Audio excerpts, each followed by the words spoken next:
Feel like a billion, whoa. Feel like I might jail on ya, oh. Welcome back to my channel. I hope you guys are doing well. I just want to say once again, welcome to my channel for those who are new. I've noticed my last couple videos where I talked about Montoya from Temptation Island, Spain, is my highest view so far. So I was just like, let me do another pop culture Sunday sit down. So I hope you guys enjoyed this video. Once again, don't forget to subscribe, like, and comment, and let's get started.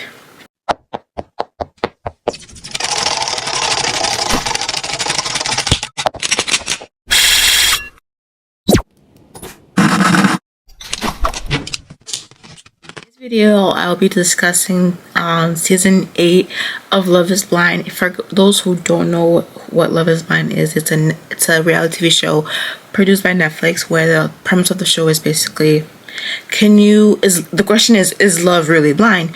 So what they do is that each season is based on a state, and they have, let's just using a number, let's say there's 20 single people, 10 men, 10 women, and like they are in like this room where they can hear each other but they can't see each other, and they kind of have to they're dating for a bit, but for about a week, and then the men usually decide if they want to propose to the woman without knowing what she looks like, and then from there they do a proposal, the woman accepts, and then they see each other for the first time, and they go on a honeymoon, and then they live with each other for like 4 weeks, I think. Once the wedding's happening, they'll ask the couples again, do you say I do? And then usually both couples will say yes. One will say yes, one will say no, both will say no. So that's really the premise of the show, and it's been very popular for the past 5 years. It's very controversial because there's always something going on with Love is Blind, and like there's been a lot of lawsuits regarding SA and like whether they're feeding the crew, the participants, and everything. So there's been a lot of stuff going on within Love is Blind, and a lot of people love it because it's the show. There's always a lot of drama. So the 8th season came out actually Friday, Valentine's Day. This year the participants were from the Midwest, and we kind of get to see them. Like they announced it during last season's reunion. So they're like, so we were kind of, the fact that it's coming sooner, which is rare. So they announced the new season, and then we got a glimpse of the new participant. So I'm just gonna quickly go through each participant and like say what I think, because it's not a first impression, because I've watched the show, and I'll get into that in a moment. But Mason, overall, like this is just me including first impression and just like what I've seen. Like I feel bad. That's all I gotta say about Mason. And also, before I continue, this will contain spoiler alert. So if you haven't watched it, if you're not caught up, please watch this once you got to episode 6. Thank you. So yeah, Mason. Yeah, I feel bad. Amanda, first of all, she's like the oldest contestant in the show, which is not a problem, but we barely saw her. I thought she was gonna get love, being the oldest person. I think this is great. Like I was like, oh my God, I'm so excited for her. She's very beautiful. Like I was so excited for her, especially being the oldest person. I was like, oh my God, it's gonna be great. Barely saw her. Devin, he's cool. Yeah. I know it says Brittany, but she pronounced it Brittany. I think I'm saying it right. I apologize. I don't know if she's gonna watch this video, but so she mentioned the way she pronounced it, I completely forgot, and I'm so sorry for that. But love her. Beautiful, skin glowing. Love her. And she was one of the only black person we saw throughout the show, like majority of the time. Her and Devin. We'll continue. Tom,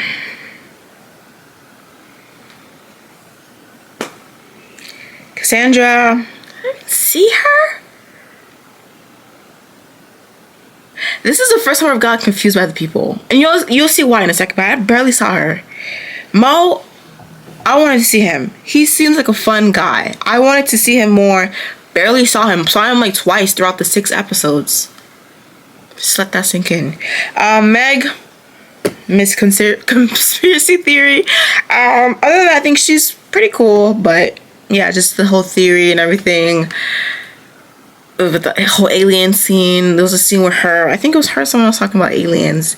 Was that her? But she was talking about a bunch of conspiracy theories and how like that's her view on it. She thinks it's real, and like that's a good thing. I think people would like to think it as a joke, but it's like if you believe in conspiracy theory, I feel like it's important that you're with someone who won't think like you're quote unquote crazy, or like, you know, can relate to some way somehow. Because I feel like people either believe conspiracy theory or they don't. So having someone who like kind of gets you in that, I think people may laugh out like, oh my god, that's crazy, but like you want to have a partner we could talk about these kind of stuff with. You know what I mean? So I get why like she was super excited about conspiracy theories and having someone to connect with. David. Uche walked so David could run. That's all I gotta say. If you guys know who Uche is from the season that was based in Texas, it's Uche Tyler. He is going to be the villain. David pisses me off. David. That's all I gotta say. It's just, oh my gosh, he's going to be the villain. He's going to be, if not one of the villain. Because I think this season there's gonna be multiple villains. If I'm wrong, come back, Tanika, you're wrong. I think there's going to be more than one villain in this season. Usually the last season is like, there's been like maybe two, but there was like one main villain. But I think there's going to be either two main villains, or like, I may be wrong and David will be the ultimate villain of the season. That's my theory. Let's see who else. His love triangle. Just first of all, there was too many love triangles in this season. I get that, okay, whatever, but I'll get into that in a second. Kylie, don't remember seeing her. Scott, I even saw him too. Madison, her story, her upbringing is very like, it touched me, like it was really sad, and like I do like another thing that I do want to give the contestants I give them props is like being vulnerable to like millions of people. It's not just like a couple hundred. It's like you're being vulnerable to people who live in 190 whatever countries. So I give them props, and like her upbringing was very sad and just very, and like it touched me. But there's also been seeing a lot of theories on TikTok of her apparently manipulating one of, I think it was Mason, but also people are saying that Mason's also manipulating her because she was also involved in a love triangle between Mason and Alex, which we'll get into in a second. But that's just that. I'll explain more. Hugo, barely saw him, but I feel like he'll be great. Lauren, love her. I don't know why, but I love her. From what I've seen so far, I like her. She's pretty cool. She's a teacher too, or educational sales. Joey, I don't remember. Ashley, did we see her? Virginia, love her so far. I hope so. I'll be upset if I don't end up not liking Virginia. I'll be very upset. But so far, I like her. Ben, yes, let's get into him. I'm so sorry. I know I said I was going to do a video or a section about Ben, but I never did. This will be, I was still editing and I was like, wait, I forgot to record a video about what my thoughts are about Ben, because I was just talking about first impression / what I saw in the video, in the episodes. But Ben, the reason why I wanted to talk about him is because he was having a date with Sarah, and Sarah was talking about her upbringing and how like her sister is gay and how like she's a poor sister, and like how her views on religion and the church, and like I was just like, keep going, girl, like you're just going, I love you. And then she's talking about how like, what is Ben's take on Black Lives Matter? And we know sometimes people like to use Black Lives Matter as like a political thing, which I have my takes on that, because it's like a organization, but also like those created to spread awareness about Black Lives Matter, the police brutality of young Black people, right? Or just Black people in general. So she asked him what's his take on it, right? And he was so uncomfortable. It wasn't like he was uncomfortable. He was like, I have no comment. And she's like, so do you support Black Lives Matter? And mind you, they're both white people. So having two white people talking about Black Lives Matter on a famous show, let's let that sink in. It's important that we realize that, right? So when she brought that, I was so happy, because I feel like we don't really talk about politics as much. And we noticed that the last 2 seasons about the importance of politics, especially when you're in a relationship. And I'm not saying you can have a different political view than your partner and like still together. And there are some people who do, like they do that. But as we know, the past month or so, not even just month, like I'm trying to be like month, but also past couple of years, we noticed the importance of having discussions about certain issues, especially certain human rights act issues, but also just about like certain things that we are brought up in politics. So, and I realized that the show hasn't really had that conversation until last season and this season. So it's really important because it's like, okay, yeah, we're getting married, but like we're gonna be living in a household, and I want to make sure that my values align with your values, or at least we have similar values. Honestly, it's important to have the conversation relating to what your values are, but also what you see politics, because with everything that's going on, I think it's important that we communicate. So it's important that she was having that conversation with Ben.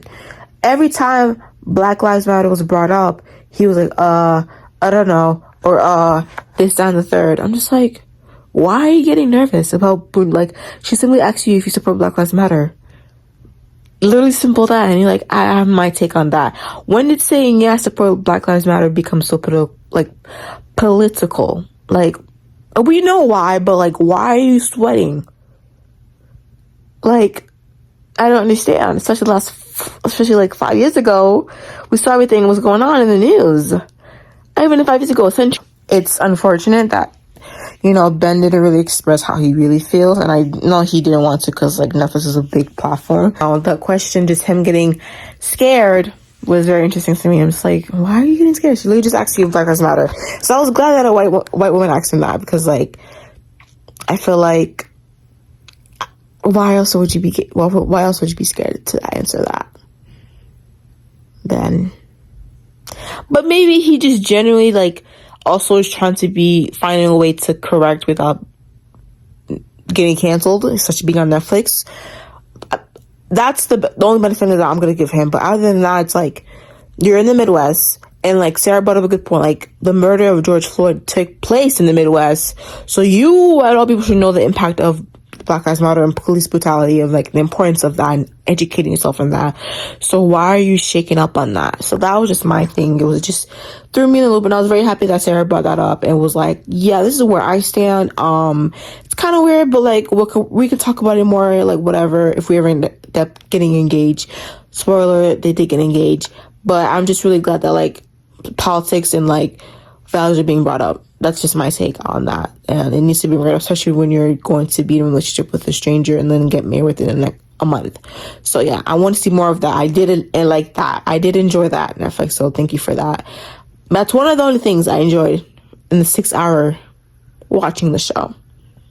So yeah. Get me?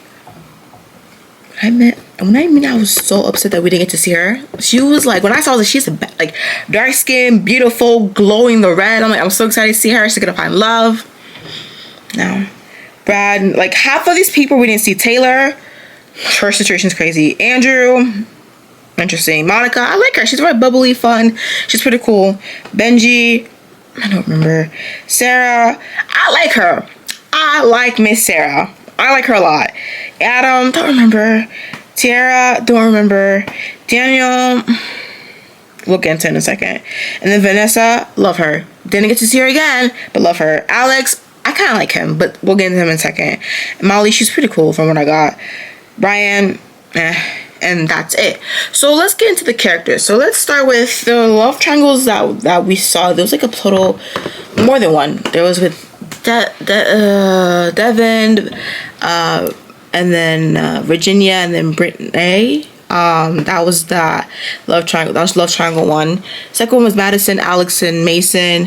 Third one was David, Molly, and Lauren. I think the school teacher. Let me give you a second. Yeah, it was Lauren, Molly, and David. That was like the top 3 love triangles that we saw.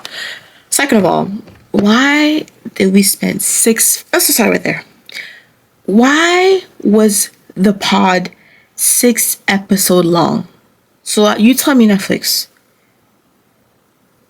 The pod was 6 episodes long. So 6 hours. 6 hours, Netflix. I started Friday evening with my friends. We watched it and then finished we watched one episode. I finished it within like Saturday afternoon. Wasted 6 hours of my life I can't get back. Usually by episode 4 or 5, we're already in like honeymoon phase. We're already probably in the DR at Mexico. Like, why did it take us 6 hours to get there? And I get that. We've been giving Netflix a lot of feedback about showing more connection, but no, you overdid it. Half of these things could have been edited out. Literally. Like, you could put everything in like 4 episodes along, and then episode 5 and 6 could have been in the honeymoon phase or honeymoon trip. Why did we get 6 hours of just pod content? And then when it started to get a little bit interesting was when literally the last 3 minutes of the show. The last 3 minutes of the show between Taylor and Daniel, yeah. Let's talk about that. So, spoiler, remember I told you, okay, if you guys are warning.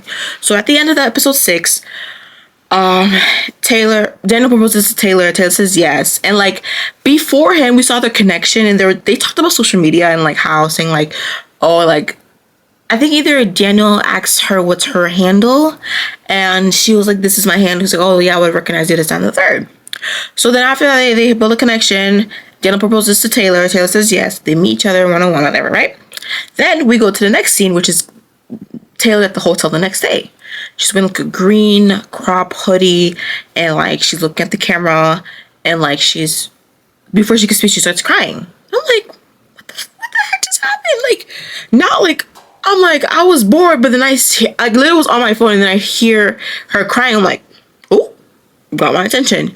So she's like, I can't believe I'm really crying. And then she basically explains, like, I believe that Daniel knew how I looked like before the experience, which if you guys know, that's like a big no-no. Like, the goal of the experience is to find love without seeing someone physically. Like, that's the whole point of questioning if love is really blind. So that's a big no-no, because it's like, A, you kind of cheated the system because you kind of had an idea of how the person looked like. Second of all, you lied to the person and production, because production, if they find out, they're going to be upset. So that's that. So the next scene is then they're at the hotel, and it's Taylor and Daniel, and like Taylor gives Daniel a hug, and then the conversation, she's like, so how are you? He's like, I'm good. And then she was like, okay. So that, and then it cuts there. I'm like, Netflix, you wait 6 hours to show us the good part? But I'm sorry, the love triangle was interesting. We show us that, please, right? So I'm excited to see what's gonna happen. But I will say that also, my overall thought, it was just like, it was okay. I will say another thing is the reason why going back to another couple was just with the Madison, Alex, and Mason part. That was crazy because, like I said, there was a TikTok explaining how like they thought Madison was like manipulating Mason about with the connection, because I think Mason had said that he had interested in someone. Long story short, people think that Madison saw that as like a threat or issue. So Mason was like, I confess my feelings for you. And like the look that she made, I'll put a quick clip. Let's actually just watch it, and then we'll get into it. I am committed to you.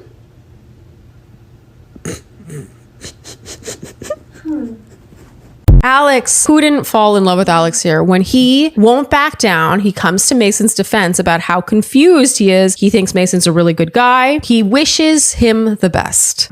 Madison doesn't like that. No, she does not. This was the ultimate red flag, is that she couldn't agree to disagree. And then he brings it back to communication. He can't be with someone where the communication isn't good. He says it's too much of a leap to get to a proposal, and he ends it. Woo! I was so impressed, but also so sad, because I know. Cannot believe we're not going to get to watch more of these two. I was torn between my desire for him to end it and my desire for them to be on the show more. He is so bright. I know. He's so smart. She would have been so bad for him. Alex is too smart to be taken by a woman like that. And that was satisfying. What wasn't satisfying is knowing that we have to watch the rest of the season without them. Madison's the kind of person who makes TV shows like this. And it's a big loss. Devastating. It's a big loss. So that there's been a whole debate about the love triangle square between Madison, Alex, and Mason, but in the end, Alex, like, Mason confessed his feelings to Madison. Madison said no, and then Alex was like, yeah, basically they like broke off,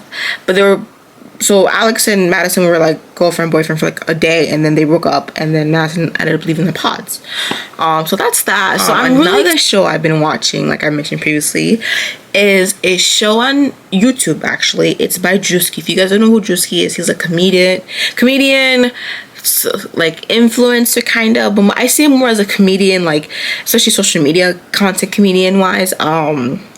and he is known for his Should Have Been record skit, where like he has people audition from like all over the states. Like he'll hold auditions, like for example in Louisiana, and he'll hold auditions in like, he went to Nigeria, I think, and held audition in Nigeria. So like he is known for that and have people audition. It's very comedic, it's very like very funny, and like that's what he's kind of known for.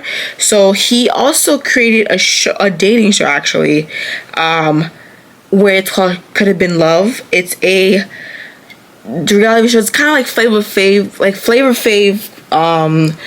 of Love kind of show, but like paying homage to that, but like 2025 version. So basically the show is like he has like a group of people coming in to find love with him, and it's like, it's crazy, very crazy. If you're really into baddies, which I do won't dabble into that, but not that much, but if you're really into baddies, I think you'll love this show, because Meatball from Baddies is also in mixed appearance. So I think you'll love it. Episode 1 came out 2 days ago. It's already at 4 million views. So if you really want something funny, chaotic, I'll leave the link down below. It's really funny. And I gotta say, Druski, I may say you gotta go home, but I'll have to give him the props, because like he's just pushing content left and right. He's been like, especially the last like year, him with Coulda Been Records, him with Kevin Hart and Kai Cenat, not Coulda Been Love, and like him with Jack Harlow. Like I've been following him since he was like friends with, I think he probably is still friends with Jack Harlow, but when he was with him for a while. So like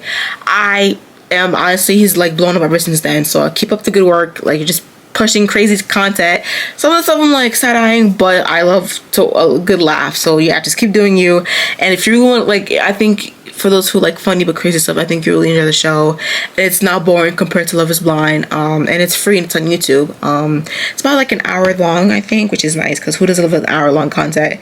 Yeah, it's like literally an hour long. And like they're in the season trailer, they show like special guests like Dr. Umar, Druski's, I think, mom and grandma, a lot of crazy guests, but that's just what you watch that as like a good laugh from time to time. But I know this week's video regarding shows were very short. It's just because, like, I'm telling you, Love Is Blind, like, I'm trying to pull crazy stuff, but just like, all you need to know is that you barely saw the black people.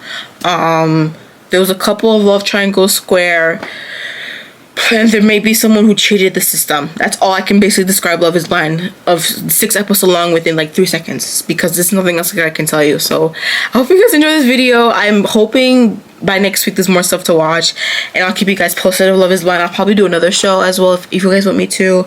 But that's all for this week, and I hope you guys enjoy this video. Bye. Oh, feel like